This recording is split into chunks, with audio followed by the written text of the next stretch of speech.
இன்றைக்கி ஒரு முக்கியமான வீடியோ, ஹெல்தி லைஃப் ஸ்டைலுக்கு முக்கியமான வீடியோ பார்க்க போகிறோம். என்ன அப்படின்னா, சாதம் எப்படி வடிக்கணும். எல்லாம் சிரிக்க போகிறேன், ஏன் சாதம் வடித்து தெரியாதா அப்படின்னு. இல்லையா? ஆமாம், அது என்னன்றதை சொல்லிவிடுவோம். இது ஏன் சாதம் வடிக்கிறோம், அதுவும் இந்த மாதிரி வடிக்கிறது எப்படி, ப்ரெஷர் குக்கரில் வைக்காமல் இந்த மாதிரி ஓப்பன் குக்கிங்கில் வடிக்கிறது ஏன் அந்த மாதிரி பண்ணணும், ரீசன் இருக்குது. இந்த இண்டஸ்ட்ரியல் வேஸ்ட்லாம் இருக்கு இல்லையா, இதிலேருந்து ரைஸில் வந்து ஆர்சனிக் அப்படின்னு ஒரு கெமிக்கல் கான்டென்ட் வந்து இருக்குது அப்படின்னு பரவாயில்ல எல்லா இடத்துலையும் பேசிக்கிறாங்க. ஏஷியன் கண்ட்ரீஸில் வந்து கம்மி, இதோடைய இது வந்து கம்மி. இந்த ஆர்சனிக் அப்படிங்கிறது வந்து ஒரு பாய்சன், ஒரு கெமிக்கல். இது எப்படி வருதுன்னா, நேச்சுரலாக வர்றது வந்து அந்த நிலத்தடி நீர்லாம் இருக்கு இல்லையா, அதுலேருந்தும் வரும். இன்னொன்று வந்து இண்டஸ்ட்ரியல் வேஸ்ட்லேருந்து வருது அப்படின்னு சொல்கிறாங்க. ஆர்சனிக் அப்படிங்கிறது வந்து பாய்சன். இது வந்து நெல் பயிரில் வந்து ஜாஸ்தியாக வருது. ஏன் அப்படின்னா, நெல் பயிர் வந்து பாதி வந்து ஜலத்திலே மூழ்கி இருக்கும் இல்லையா, அந்த பயிர் வந்து தண்ணியை உறிஞ்சிக்கிற தன்மை வந்து ஜாஸ்தி. ஸோ அதனால் இந்த அரிசியில் வந்து இந்த ஆர்சனிக் ஜாஸ்தியாக இருக்கும் அப்படின்னு சொல்கிறாங்க. இது வந்து எப்படி அவாய்ட் பண்ணணும் அப்படின்னா, நம்மளே அவாய்ட் பண்ணிக்கலாம்.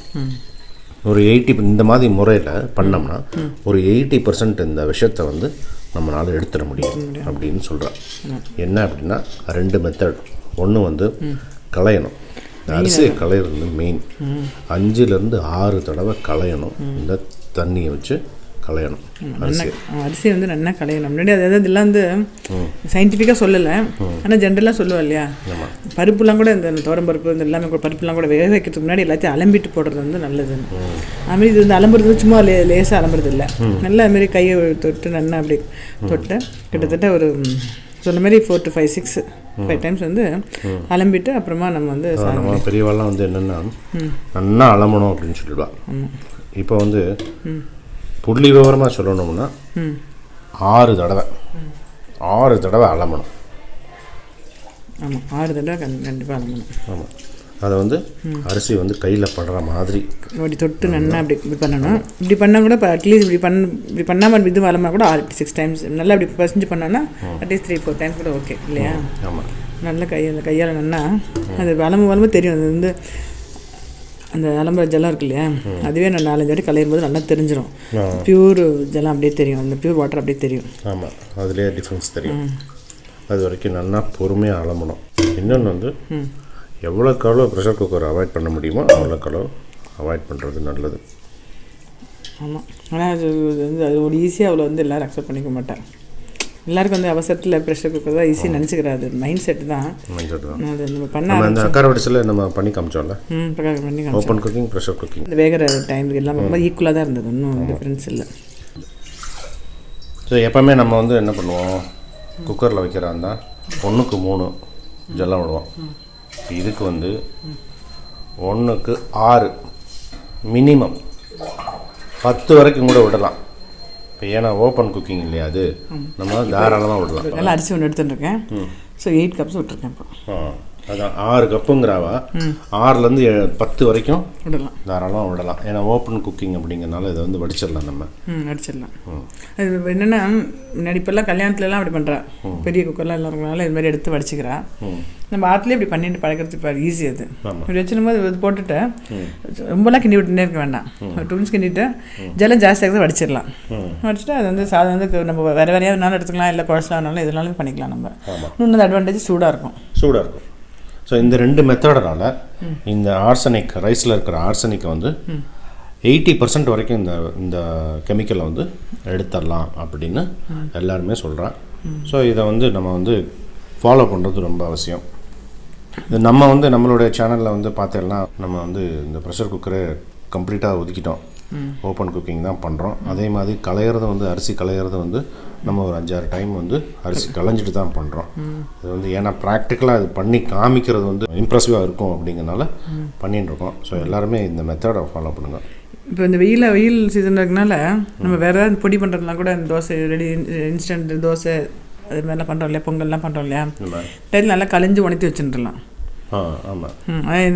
எல்லாமே எதுவுமே வந்து அப்படியே ஜலம் அலம்பாமல் பருப்போ ரவையோ அரிசி எடுத்து யூஸ் பண்ணக்கூடாது. ஏன்னா இப்போ நீ சொல்ல மாதிரி நிலத்தடி நீரே இப்போ வந்து ரொம்ப கொஞ்சம் இதாக கரெக்ட் ஆகிட்டு இருக்கு. ஏன்னா இப்போ வந்து எல்லாமே வந்து கெமிக்கல் இருக்குது, எல்லாத்துலேயும் கெமிக்கல் இருக்குது. மாத்திரை சாப்பிட்றோம், அந்த மாத்திரைக்கு இந்த கேப்சூல் இருக்கு இல்லையா, அந்த கேப்சூலில் பார்த்தா பல்லான்னு இருக்கும், ஷைனிங். நம்ம காலத்துலலாம் அழகான ஒரு வரி சொல்லுவாள், மின்னுவதெல்லாம் பொண்ணல்ல அப்படின்னு சொல்லுவாள். நம்ம அந்த பொண்ணுங்கிறது கோல்டோட கம்பேர் பண்ணிட்டு அதோட விட்டோம். அது மீனிங் அது கிடையாது. நன்னா பளபளன்னு இருக்குது அப்படின்னா அது வந்து பொக்கிஷம் இல்லை, அதில் வந்து ப்ராப்ளம் இருக்குதுன்னு அர்த்தம். கேப்சூலில் பளபளன்னு வருது, அதெல்லாம் கெமிக்கல். அதெல்லாம் எங்கேருந்து வருதுன்னு பார்த்தோன்னு வச்சுக்கேன், சாப்பிட்றதே நமக்கு இதாகிடும். எங்கேருந்து சொல்லுவேன் இல்லை, அது மட்டும் சொல்லிடுறேன். அது வந்து பன்னி தோல்லேருந்து வருது அப்படிங்கிறா. ஆமாம், அதே லிப்ஸ்டிக் கூட லிப்ஸ்டிக்கில் கூட தான் சொல்கிறேன் எல்லாரும். ஆமாம், இந்த இதில் எங்கே நம்ம அவாய்ட் பண்ணுமோ அங்கே என்ன அதெல்லாம் அவாய்ட் பண்ணிவிட்டு நம்மளுடைய பாட்டி தாத்தா பாட்டி தாத்தா இவளெல்லாம் ஞாபகம் வச்சுன்னு அவள் என்ன பண்ணாலும் கிட்டத்தட்ட எவ்வளோக்கு எவ்வளோ முடியுமோ அந்த இதை ஃபாலோ பண்ணுறது ஈஸி ஃபார்முலா. ஏன்னா குழந்தைக்கெலாம் கூட இப்போ கெமிக்கல்ஸ் மேக்கப்லாம் போட்டுறோம் இல்லையா, ஸோ அதெல்லாம் அப்படி அவாய்ட் பண்ணுறது நல்லது. ஆமாம், இதெல்லாம் வந்து இந்த ஆர்சனிக் இருக்கு இல்லையா, கேன்சர் வரைக்கும் கொண்டு போயிடும் அப்படிங்கிறா. ஆர்சனிக்கா? இந்த ரைஸில் இருக்கிற ஆர்சனிக். இங்கே வந்து ஏஷியன் கண்ட்ரீஸில் வந்து இதோட விஷத்தன்மை வந்து கம்மி. யூஎஸ்லலாம் பார்த்தோன்னா ரொம்ப இருக்குது இந்த விஷத்தன்மை ஆர்சனிக். இதெல்லாம் கொஞ்சம் புளிப்புளியாக வருது பார்த்தீங்களா, அதுக்கு வச்சு அப்படியே போட்டுருங்க. இது என்ன ஓப்பன் குக்கிங்னால நம்ம அளந்து ஜலம்லாம் வச்சுக்கணும் அவசியம் இல்லை.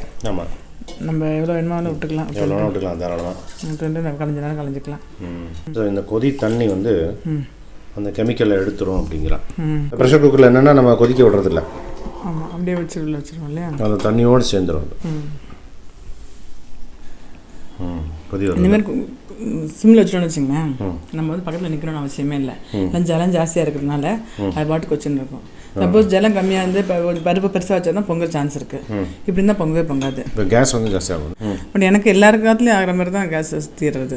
அது வந்து நம்ம வந்து அக்காரோட செல் பண்ணி காமிச்சோம். அதில் வந்து நம்ம வந்து சிம்மில் வச்சு வைக்கல. ரெண்டாவது தண்ணி வந்து இவ்வளோ விடலை. நம்ம இதில் வந்து ஒரு 8 கப் விட்டுருக்கோம். ஆனால் அது எனக்கு அவ்வளோ தெரியல, கேஸ் பற்றி நான் அவ்வளோ யோசிக்கல. பட் நார்மலாக ஆகிற மாதிரி தான் வருது. 45 days இப்படி வருது. ஓகே, இப்படி இது இருக்கும்போது இப்படி தொட்டு பார்த்தோன்னு வச்சுங்களேன், சப்போஸ் நம்மளுக்கு வந்து வேறு வேறப்பா புளி ஊற்றுற மாதிரி வேணும் அப்படின்னு வச்சுங்களேன், இப்போ தொட்டால் அமுங்குறதா அமுங்குறது இல்லையா, இந்த டைம் போகிறோம். ஆஃப் பண்ணிடலாம் அடுப்பை. ஆஃப் பண்ணிவிட்டு ஜலத்தெல்லாம் வடித்ததுக்கப்புறம் அப்படி சூட்லேயே வச்சோம் வச்சுங்களேன், நல்லா ஊற்றி ஊற்றியாக வரும். அந்த புளியோதரை பண்ணுறதுக்கு இந்த பதம் போகிறோம். சப்போஸ் தயிர் சாதம் அப்படி ஏதாவது பண்ணணும் அப்படின்னா அப்படி குழச்சலாக இருக்கும். இப்போ இது நான் அதை வந்து இது பண்ணிடுறேன், ஆஃப் பண்ணிடுறேன். ஆஃப் பண்ணிவிட்டு உங்களுக்கு காமிக்கிறேன். அதுக்கு முன்னாடி ரெண்டு கேட்கணும்னு நினச்சேன். முன்னாடி இதை பற்றி வந்து யாரும் ஒன்றும் அவ்வளோ சொன்ன மாதிரி தெரியலையே, இந்த ஆர்சனிக் பற்றியா. இது வந்து இந்த பேடி ஃபீல்டு இருக்குல்ல, இந்த பேடி ஃபீல்டுக்கு பக்கத்தில் ஏதாவது இண்டஸ்ட்ரி இருக்குன்னு வச்சுக்கேன், இந்த இண்டஸ்ட்ரி கழிவுலாம் இருக்குல்ல, அந்த கழிவுலேருந்து வர்றதுக்கு நிறைய சான்ஸ் இருக்குது. அதுக்கப்புறம் மைனிங் இருக்குது இல்லையா, ஆமாம், மைனிங் ஆக்டிவிட்டீஸ் இருந்ததுன்னா, அப்புறம் அந்த நிலக்கரிலாம் எரிக்கிறாங்கல்ல அந்த இடம், இந்த மாதிரி இடங்களில் பயிர் போட்டுச்சோன்னு, நெல் பயிர் போட்டுச்சோன்னு வச்சுக்கோ, அந்த நிலத்தடி நீரில் இந்த ஆர்சனிக் கலக்கிறதுக்கு நிறைய சான்ஸ் இருக்கான். ஸோ இதுதான் வந்து சிப்பல் இல்லை, சிப்பல். ஆமாம், இந்த ஓட்டு ஓட்டியாக இருக்கு இல்லையா. இப்போ வந்து இதை வச்சுட்டு அப்படியே இது பண்ணிடலாம், அப்படியே வடிக்கிறது. ஆமாம், சுடு ஃபஸ்ட்டு கொஞ்சம் புரியாத கொஞ்சம் கஷ்டமாக இருக்கும். இப்படி வச்சுட்டோன்னா ஈஸி தான். குக்கர்லாம் இது மாதிரிலாம் இது இல்லைன்றனால ஈஸியாக இருக்குனால குக்கருக்கு போய்ட்றோம் நம்ம. ஆனால் ஹெல்த் வைஸ் பார்க்கும்போது அட்லீஸ்ட் பிரசாதம் பெருமாளுக்கு பண்ணுறதுக்கு ஆரம்பித்தோன்னு வச்சுங்களேன், அப்புறம் ஸ்லோவாக நம்மளுக்கும் வரும்போது இந்த மாதிரி டயபெட்டிக், கேன்சர் அந்த மாதிரிலாம் வராது. ஆமாம், ஆர்சனிக்னால ஏகப்பட்ட இது இருக்குது, டிசீசஸ், கேன்சர் வரைக்கும் எல்லாம் இருக்குது. இது வந்து கேன்சர்னா என்ன தெரியுமா சொல்கிறாங்க, ஆல் டைப்ஸ் ஆஃப் கேன்சர் அப்படிங்கிறாங்க. இந்த டைப் அந்த டைப் கிடையாது, எல்லா டைப் கேன்சரும் இதில் இருக்க சான்ஸ் இருக்குது அப்படிங்கிறாங்க ஆர்சனிக்கில்.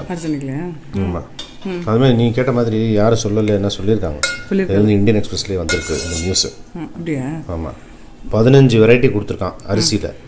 அந்த அரிசி டைப்பில் 15 வெரைட்டியில் இந்த ஆர்சனிக் கண்டென்ட் வந்து ப்ரொப்போர்ஷன் வந்து ஜாஸ்தியாக இருக்குது அப்படின்னு ரிசர்ச் ஜேர்னலில் போட்டு இந்தியன் எக்ஸ்பிரஸ்லேயே வந்திருக்கு. ஆமாம், இது வந்து அவ்வளோ கவரேஜ் இல்லை, மீடியா கவரேஜ் ரொம்ப கம்மி.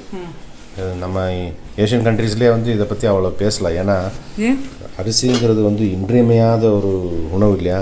ஸோ இதில் ஒரு பிரச்சனை இருக்குன்னா வேறு ஆல்டர்னேட்டிவே இல்லை நமக்கு. அந்த மாதிரி ஒன்று. இன்னொன்று வந்து ஏஷியன் கண்ட்ரீஸில் இருக்கிற ஆர்சனிக் வந்து கம்மி அப்படின்றாங்க. சில பேர் கம்மின்றாங்க, சில பேர் ஜாஸ்தின்றாங்க.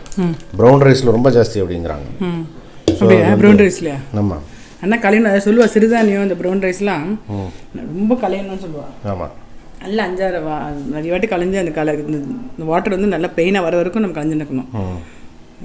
இப்போ பாருங்கள், இது வடிகட்டினேன், இது அப்படியே வச்சுருக்கேன். இப்போ இன்னொரு 10 நிமிஷம் காமிக்கிற பாருங்க.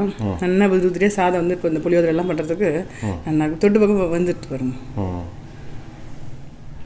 இந்த ஜலம் இருக்கு இல்லையா, ஃபஸ்ட்டெல்லாம் இதில் உப்பு போட்டு குடிப்பேன். இதெல்லாம் முதல்ல குடிச்சிட்டு இருந்தோம். ஆனால் இப்போ வந்து பர்பஸே வந்து இதுலேருந்து அந்த ஆர்சனிக் எடுக்கிறது தான் இல்லையா. ஸோ இதை வந்து குடிக்க முடியாது. ஏன்னா இந்த இதில் வந்து நிறைய 80% கிட்டத்தட்ட 80% ஆர்சனிக் இதெல்லாம் கலந்துருக்கும் இந்த ஜலத்தில். இப்போ வந்து இந்த மாதிரி பொல்யூஷன் ஆனதுனால இப்போ நம்ம பொல்யூஷன் ஆனதுனால சுற்றி பேடி ஃபீல்டு சுற்றி இண்டஸ்ட்ரி, மைனிங்கு, நிலக்கரி எரிக்கிறது இந்த மாதிரிலாம் இருந்துன்னு வச்சுக்கோ, ஆப்வியஸ்லி உனக்கு வந்து கிரவுண்ட் வாட்டர் வந்து கண்டாமினேட் ஆகிருக்கும் இல்லையா. ஸோ அந்த ஜலத்தை குடிக்க முடியும். சேஃப்டிக்கு நம்ம இது பண்ணிடலாம். இந்த ஜலம் வேஸ்ட் பண்ணாமல் இது வந்து அப்படியே இந்த காட்டன் சாரீஸ்லாம் இருக்கு இல்லையா, அதுக்கு அப்படியே போட்டு இது பண்ணால் கொஞ்சம் முடமுட போகிறோம். கொஞ்சம் முடமுட போகிறோம். அதுக்கு யூஸ் பண்ணிக்கலாம், வேஸ்ட் பண்ணலாம். கஞ்சி மாதிரி அட்லீஸ்ட் சண்டே மட்டுமாவது இந்த மாதிரி ஆற்றுல சாதம் வடிச்சிட்டு நம்ம பண்ணோம்னு வச்சுக்கலாம். அப்புறம் இப்படி வந்து அந்த ஒரு இது போயிடும். டெய்லி அது மாதிரி வடிக்க ஆரம்பிச்சிடும். ஆமாம். பழகி எடுத்துனா ஸ்டார்டிங் கொஞ்சம் இனிஷியல் ஹிக்காப்ஸ் இருக்கும். பழகி எடுத்துனா அப்புறம் இது நமக்கு அப்படி தான் குக்கர்லேருந்து இதில் வரும்போது கொஞ்சம் இருந்தது. ஆனால் இப்போ வந்து குக்கர் வந்து நமக்கு வந்து அவ்வளோ கன்வீனியண்ட்டாக தோணலை இல்லையா. ஸோ இதே மாதிரி பழகிட்டோம்னா ஹெல்த்துக்கு நல்லது. இது இப்போ வந்து நான் வந்து ஃபுல்லாக இது பண்ணிட்டேன். நல்லா குழச்சலாம் வேணும் அப்படின்னா இன்னும் கொஞ்சம் நேரம் இன்னும் இதாகிறதுக்கப்புறம் வடிகட்டிட்டோம்னு வச்சுக்கோங்களேன், சாதம் நல்லா குழச்சலாம் இருக்குது. நல்லா உதிரியாக வாரணுக்கு அப்புறம் பிளேட்டில் போட்டு காமிக்கிறேன் பாருங்கள். நல்லா உதிரியாக இருக்கும். இந்த புளியோதரெல்லாம் பண்ணுறதுக்கு நல்லா இருக்கும். ஸோ இது டைம் வந்து அதே டைம் தான், ஒன்றும் பெரிய டிஃப்ரென்ஸ்லாம் இல்லை. ஒரு டிஃப்ரென்ஸ் கிடையாது. இன்ஃபேக்ட் அதோட சீக்கிரமே ஆகிடும். அது இந்த குக்கர்லாம் வந்து அவசரமாக திறக்கணும்னா ஜலத்தை போட்டு திறக்கும்போது வெடிக்கிறது அது மாதிரிலாம் சான்ஸ் இருக்கு இல்லையா. எதுவுமே கிடையாது. மெதுவாக நிதானமாக நம்ம வந்து திறந்துட்டு இது பண்ணிக்கலாம். நம்ம இப்போ பாதி சாதத்தை எடுத்து வச்சுட்டு இன்னும் குழச்சலாம்னா இன்னும் ஜலத்தை விட்டு அடுப்பில் வச்சா இன்னும் குழஞ்சிடும். தயிர் சாதம் கூட பண்ணிக்கலாம். Okay, thanks Jisha. இந்த 6 மணிக்கு காமிக்கிறேன்னு பார்த்தீங்களா. இது வந்து அடுத்த வீடியோவில் காமிக்கலாம். இப்போ இந்த சாதத்தை நல்லா ஆற வச்சுட்டு உதிரி ஆனதுக்கப்புறம் மிளகுவத்தடை பண்ணலான்னு இருக்கேன். இதுலேயே மிளகுவத்தடை பண்ணலான்னு அதுக்கு தான் சாதம் கொஞ்சம் வரப்பாக வச்சுட்டேன். ஓகே, உங்களுக்கு காமிக்கிறேன் அடுத்த வீடியோவில். ஓகே. ததியோனம் பண்ணுறதா இருந்தால் இன்னும் கொஞ்சம் அப்படின்னு வேணுங்கிற எடுத்து நம்ம இன்னும் கொஞ்சம் ஜலம் விட்டுட்டு வச்சோம்னா குழச்சலாகிடும். மிளகுவத்தடை பண்ண போகிறோம் இன்னொரு வீடியோவில் அது. Okay, thanks Jisha.